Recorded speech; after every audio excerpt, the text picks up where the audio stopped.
Hello, plinkers. Alright, we're gonna reassemble our magazines. I'm really anxious to get this guy back into the rotation and to see if all of this was worth it and we can actually get this running smooth as butter. There won't be much babbling in this video. I pretty much covered everything in the tips and tricks video and in my full breakdown video. The only thing I'll be covering is the assembly of the check valve. So, for those of you who had issues with your BB being too high up and you actually wanted to remove this top part to see what was going on with your magnet, you have to reassemble this first. You don't have to, but this piston here is metallic, and the screw that goes in this top part here is metallic also. So these two guys are gonna make your magnet wanna fling one way or the other, and it's gonna be a hassle to get it repositioned. So before you have any of these metallic parts in, we're gonna go ahead and seat this magnet right in the slot. This is not an easy task.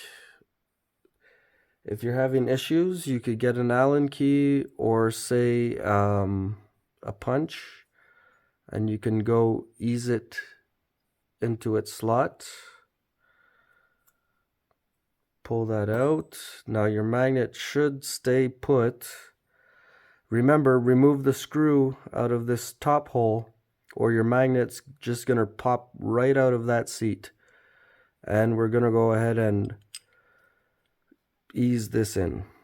Now, to make sure you get a proper firm flush fit, we are going to back out our screws and make sure all of this goes down flush. We're even going to inspect the inside, make sure that magnet is still in its proper position. You can take it off. You can see it's still there. Great. So now we can start torquing down these screws. Gonna start with the middle one. Gonna drive it all the way until there's a bit of resist. Yeah, I'm almost there. Take the top one, put it in.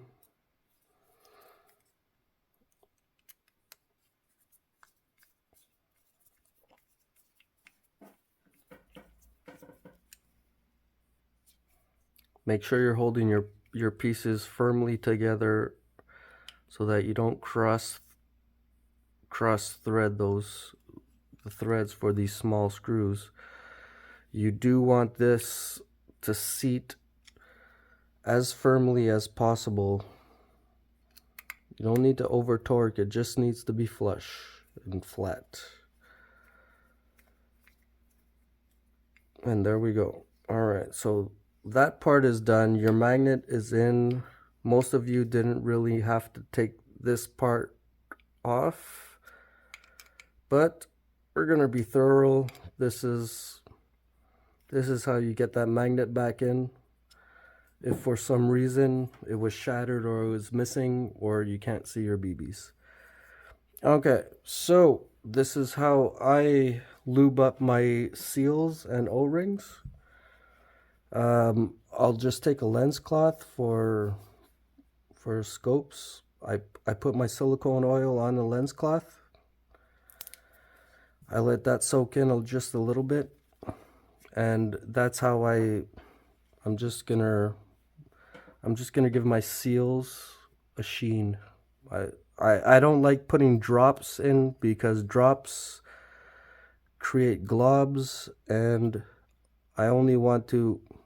Oop, I can see some debris in there. Nope. Okay, it's gone. Alright, so this is not really a hard process. The only thing you have to be aware of is making sure everything just falls into its seat. So this first seal goes all the way at the bottom.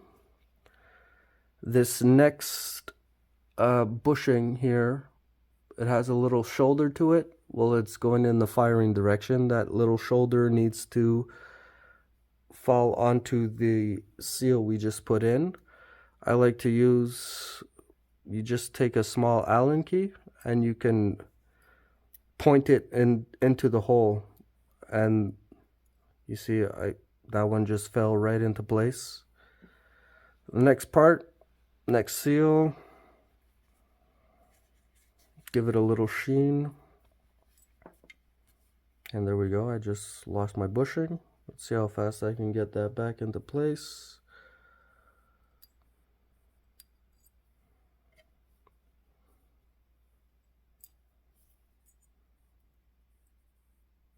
There we go. Put the next seal inside. These all have slots. You don't really have to worry. They all have a position. And see, your fingers probably all already have silicone oil. That's enough for a washer. Just drop that in there. Okay, so the spring for your BB piston, give it a little sheen. Drop that in there. It should fall into the center. Next is the piston for your BBs. Give it that a little sheen. And then you're going to put the bore into your spring. Like so. Next spring. This is the spring. This is what your hammer is going to hit on. The spring that absorbs the impact from your hammer. And then I might make a video about how this guy works. It's not complicated, but it's not straightforward. I don't have time to babble on about it. This guy needs to seat in between the spring. And at this point, you can make sure that everything is centered once again. Okay, so this is the brass seal for your valve chamber.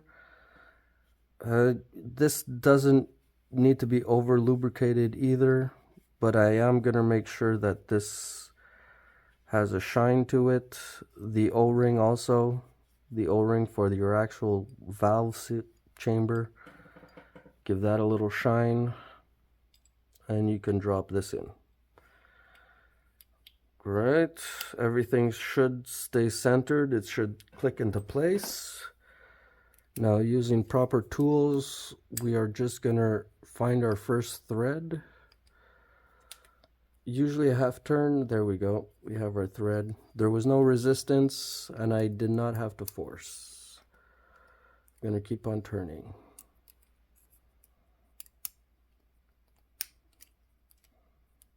Oh, see, it popped out of its thread. I did something wrong. I'm gonna find it again. Yep, so it should be in the next half turn.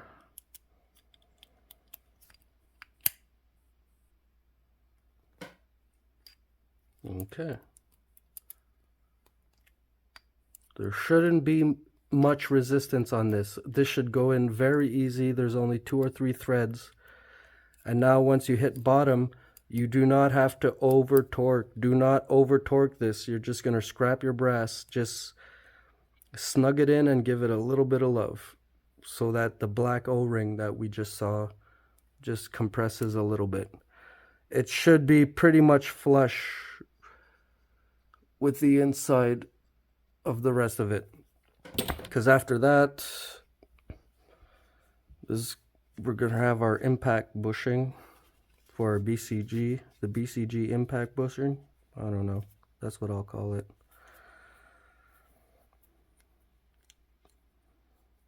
Get that in there. Put this on top. Make sure it seats flush. Then you can drop your screw.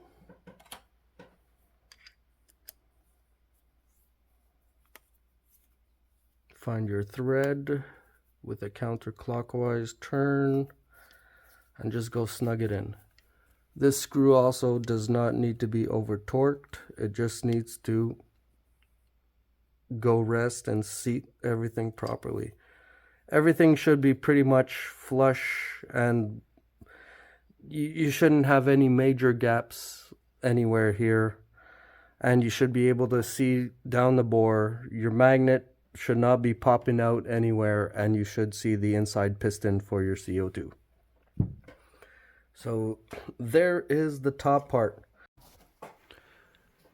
Okay, so pay attention now, guys, because the next few steps need to be done in order, or you might have some backtracking issues to take care of.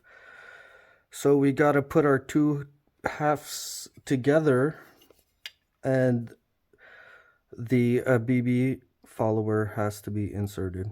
If you don't insert this guy now, you will have to take it apart. So pointy part first, it should just slide in with no resistance.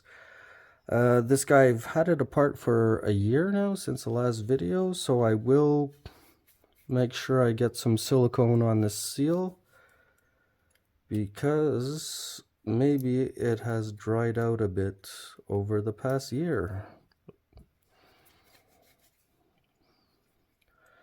Great, get that in there. Maybe I'll just give it a little tap to make sure it seats properly. Now let's punch these pins in. So we took these left out. We're gonna punch them in right in.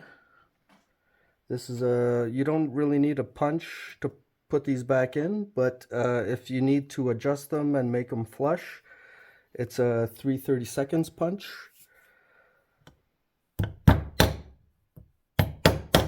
Couple of taps. Let's check the other side.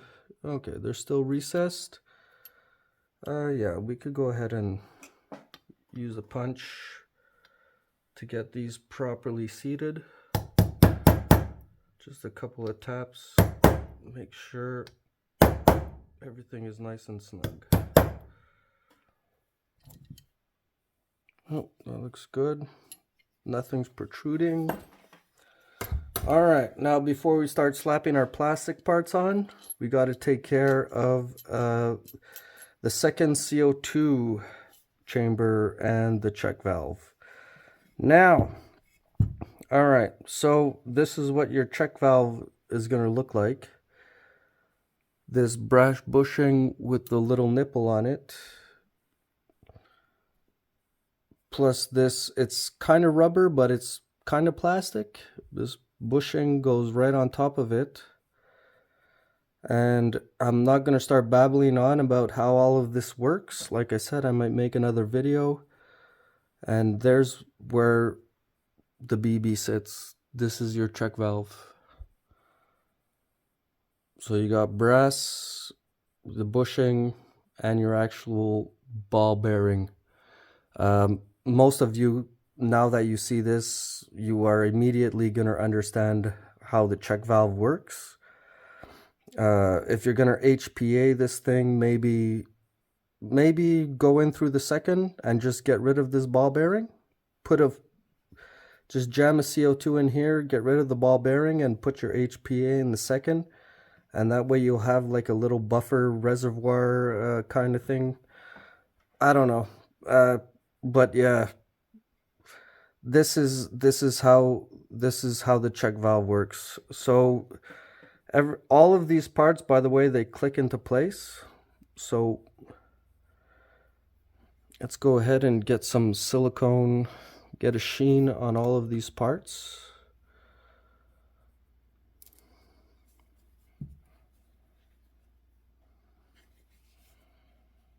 Gonna see if I can get some silicone down that crack.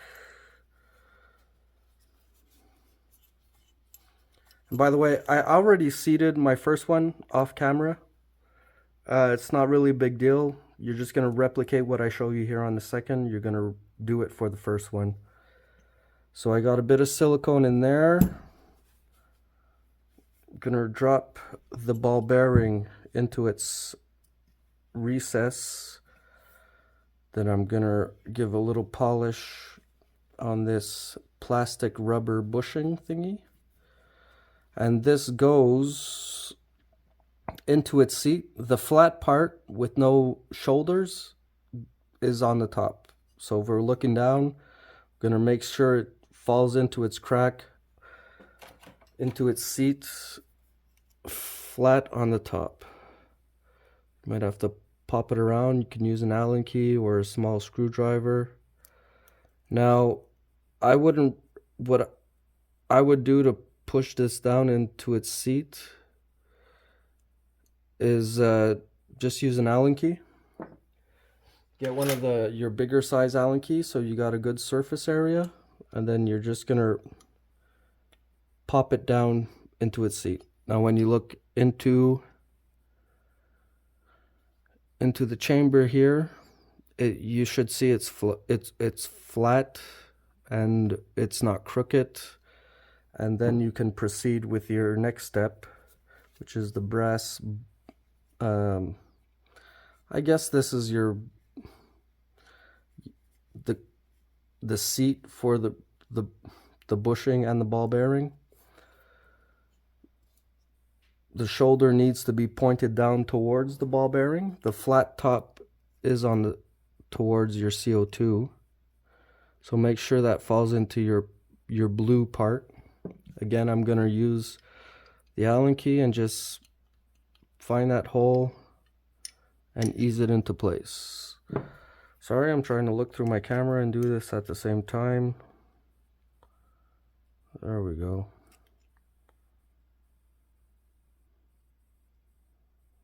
It's not that complicated. Just take your time and make sure it goes in properly.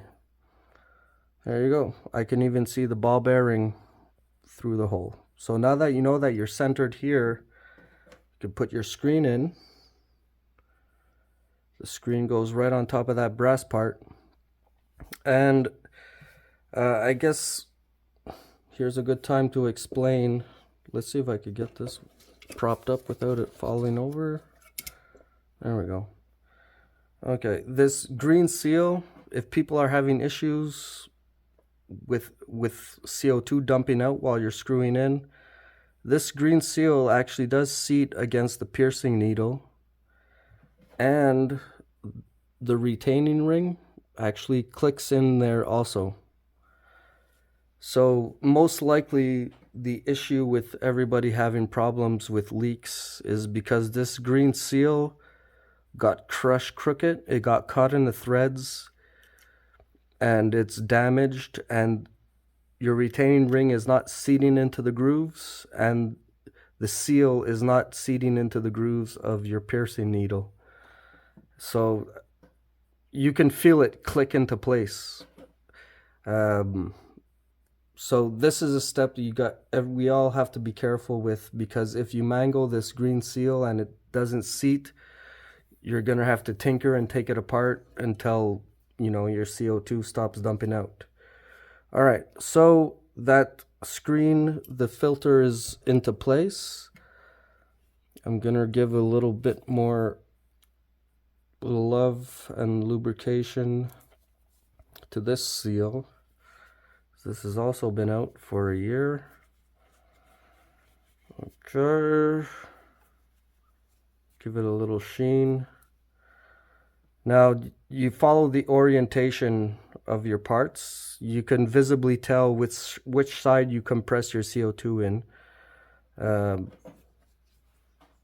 Drop your piercing needle in there, pointy part up, of course.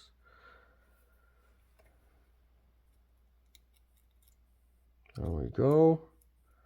Now, since we have a bit of lube on this, we can probably push it down on top of that piercing needle and just push it past the threads. I'm gonna use the Allen key, but I'm not gonna use excessive force. I just wanna get it started and make sure the piercing needle stays centered as I push this down. Once you can visually confirm you see the piercing needle's just a little crooked, I'm gonna use a screwdriver and make sure it goes down flush. This is a step where these seals, They have to be flat, they have to be flush, because if you crush them crooked, you will have leak problems. So I'm just going to push around the edges just to make sure they get past the thread. The piercing needle, yeah, that looks pretty flush. Looks pretty flat on both sides. One of the reasons why we're not putting the plastic parts on is because this plastic clip has these two grooves here. So it's going to cause issues with your retaining ring.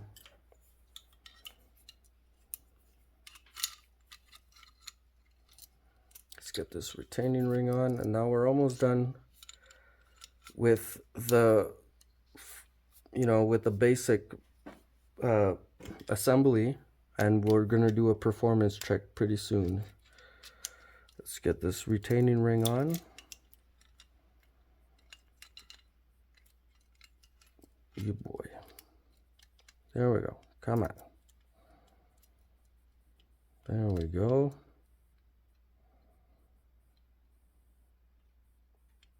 It's not going. Can I find my grooves? There we go.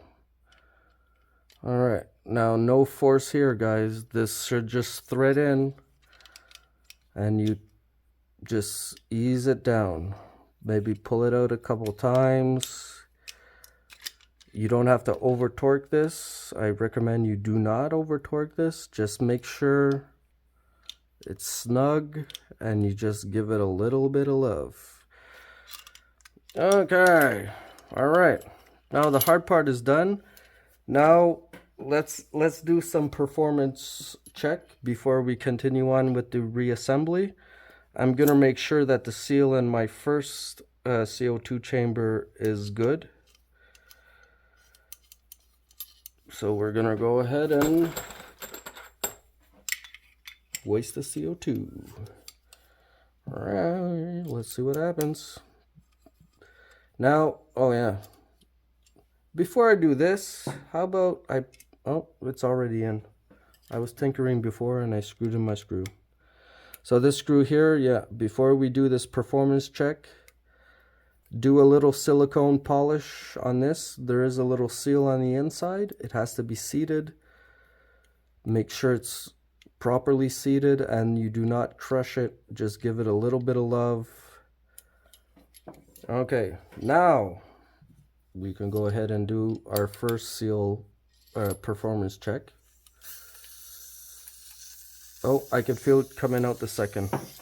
That's why we're doing a performance check. So while it's hissing out the second, that's because there's something about the ball bearing in there. So we're just gonna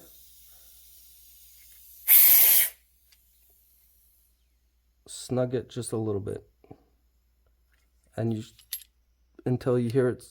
There we go. Okay, I can hear it stopped hissing. No, it's actually still hissing. Let's see if it's the first. No, first is good.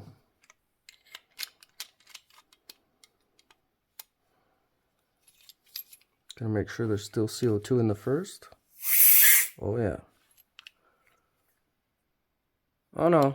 So it was just hissing, maybe because of the lube. Everything's seated now. I don't have to over torque. I can make it. There we go. So that's how you know your check valve is seated properly. Awesome. Valve is properly seated. Now let's make sure our let's make sure that nothing comes out our first, and let's make sure that our actual second the check valve is actually functioning. So we're going to remove this screw like on Big J's proof video. I'm going to let that fall. Now, so we got our first seal in. Technically, if we put in a second CO2, it should dump out. There might be some out of the first, but it should primarily dump out of this port right here, and we'll confirm that our BB, the check valve BB, is actually not jammed or anything.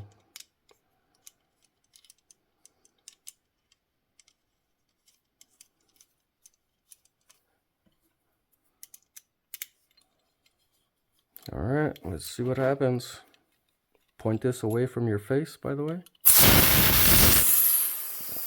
All right.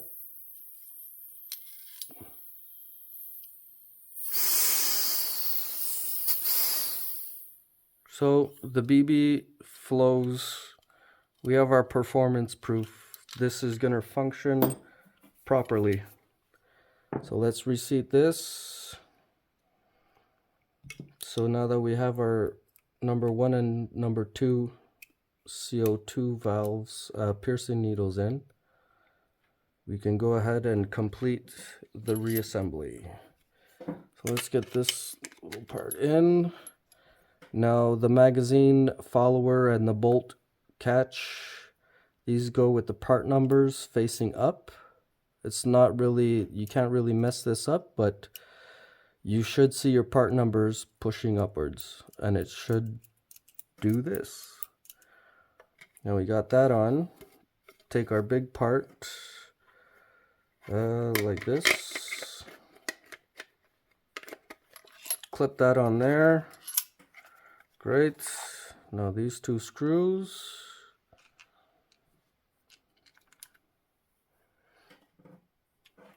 There it is. Find your thread. This is just plastic threads, by the way, guys, so don't overdo this. Make sure you apply pressure to the 2 plastic pieces as you drive home these screws, or else you're gonna scrap them. You're gonna feel when you hit the bottom. There we go. Hit the bottom. Next.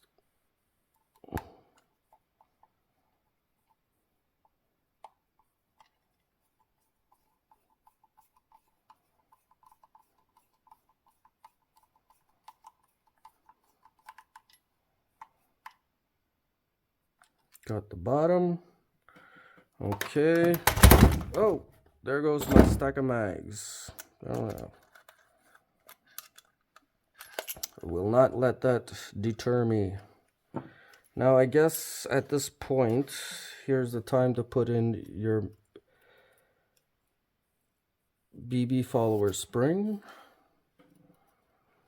You make sure that pops onto the knob here, and you gently compress it into the slot.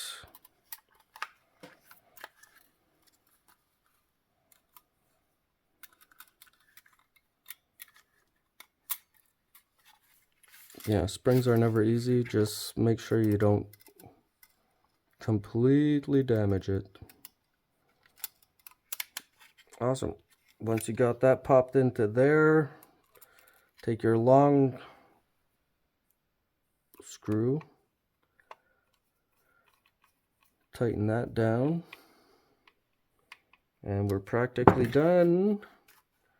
There's only one more screw. Yeah, this little small guy goes on the back at the bottom.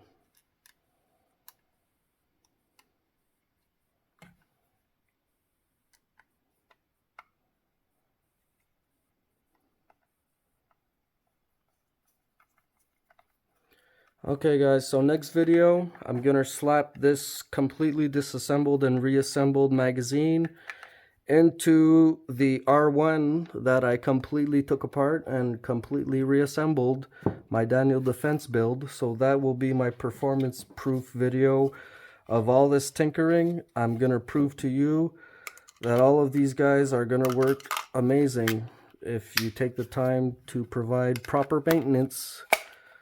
Stay tuned. We'll see you next time on the next video.